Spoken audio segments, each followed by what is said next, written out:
Hello everyone. মৰমৰ ছাত্ৰ-ছাত্ৰীসকল তোমালোকৰ ফিজিক্সৰ চেপ্টাৰ 1 যেটো ইলেক্ট্ৰিক চাৰ্জ এণ্ড ফিল্ড আছে হেইটোৰ কিছুমান এক নম্বৰী কোৱেশ্চন আগন্তক এইচএছত আহিবলগীয়া কোৱেশ্চন লৈ আহিছো যিবোৰ সচৰাচৰ তোমালোকৰ আহিয়ে থাকে বা বহুত ইম্পৰ্টেন্ট টপিকস হয় সো ভাল কৰি চাবা ইয়াতে টপিকস বিলাক মই আলোচনা কৰি দিছো কোনটো কোৱেশ্চন আহিব এবিলাক সবাই ইয়াৰ পৰাই আহিব তোমালোকৰ এক number question G chapter 1 to আহিছে তো question number 1 can a body have a charge of 1.8 and 10 to the minus 19 coulomb give reason question to কি কৈছে অসমীয়াটো লিখি দিছো যাতে তোমালোকৰ বুজিবলৈ সহজ হয় কোনো এটা বস্তুৰ আধান 1.8 into 10 to the minus 9 coulomb হ'ব পাৰে নে কাৰণ দৰ্শোৱা তো এটো এনসাৰটো কি হ'ব তোমালোকে উলিয়াই লবা 2 number question What is quantization of charge? আধানৰ গঠকৰণ কি খুবই ইম্পৰ্টেন্ট 2015 আহিছিল তো 3 নম্বৰ কোৱেশ্চন স্টেট গাউস ল স্থিতিবিদ্যুতৰ গাউসৰ সূত্ৰ লিখা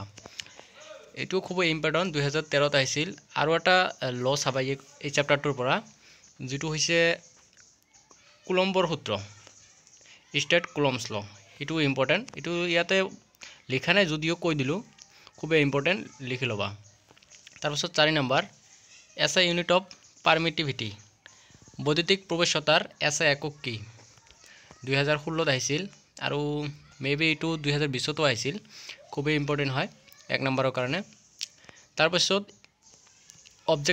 অবজেক্টিভ টাইপৰ এটা কোৱেশ্চন আছে যেটো 5 number the product of permeability of free space and permittivity is বৈদ্যুতিক প্ৰবেশতা হ'ব এতে কোনটো হ'ব Option A C, option B C-1, option C C2, option 4 আছে C-2 ইয়ারে option 4 to correct হ'ব খুবই ইম্পৰ্টেন্ট হয় 6 নম্বৰ কোৱেশ্চন আহিছো Which experiment established the fact that electric charge is quantized ইয়াৰ কোন অসমীয়াত হ'ব কোনটো পৰীক্ষায় আধানৰ গঠকৰণ প্ৰতিপন্ন কৰে এটো आंसर तो কৈ দিছো এটো মিলিকানৰ তেলৰ টোপালৰ যেটো পৰীক্ষা আছে মিলিকানস এটো হ'ব তাৰপিছত 7 নম্বৰ difference between mass and charge ভৰ আৰু আধানৰ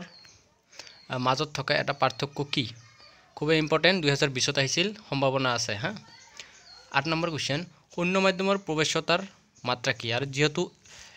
এনেকুৱা ধৰণৰ কোৱেশ্চন এই যে ধৰিতো হয় তোমাৰ মাত্ৰা ডাইমেনশন ফ্লাক্স খুবই ইম্পৰ্টেন্ট হয় এপসাইলন নটৰ মাত্ৰা সুধিছে তো এপসাইলন নটৰ মাত্ৰাটো কি হ'ব তোমালোকে লিখি লবা কিতাবৰ সামাৰিত পাই যাবা 9 নম্বৰ question what is the basic cause of charging আহিত হোৱাৰ মূল কাৰণ কি এটো খুবই ইম্পৰ্টেন্ট এনেকুৱা ধৰণৰ এটো কোৱেশ্চন আগত আহা নাছিল যদিও মই এড কৰি দিছো যেহেতু ইম্পৰ্টেন্ট দেখা পোৱা গৈছে বেসিক কোৱেশ্চন হয় এটো তো পঢ়ি লবা হা তাৰপিছত 10 নম্বৰ write the dimension of electric flux বৈদ্যুতিক ফ্লাক্সৰ মাত্ৰা লিখা এইটা কৈছো দেখোন যে ফ্লাক্স আৰু ডাইমেনশন যেটো সামাৰিত থাকে কেইটামান আছে বহুত ইম্পৰ্টেন্ট হয় তোমালোকে পঢ়ি লবা ছাত্ৰ-ছাত্ৰীসকল যদি তোমালোকৰ ভিডিওটো ভাল লাগে তা লাইক কৰিবা কমেন্ট কৰিবা আৰু শেয়াৰ কৰিবলৈ নাপাহৰিবা আৰু কমেন্ট কৰি জনাবা যে ইয়াৰ পিছত কোনটো টপিকছৰ ওপৰত তোমালোকৰ ভিডিও লাগিব তো মই হিটো টপিকছৰ ওপৰত ভিডিওখিনি বনাই দিম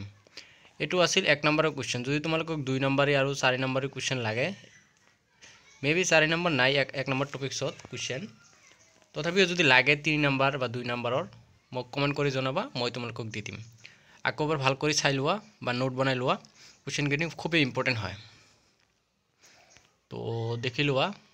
মই দেখাই দিছো যাতে কোনো ধৰণৰ অসুবিধা নহয় ঠিক আছে আজিৰ কাৰণে ইমানে থ্যাংক ইউ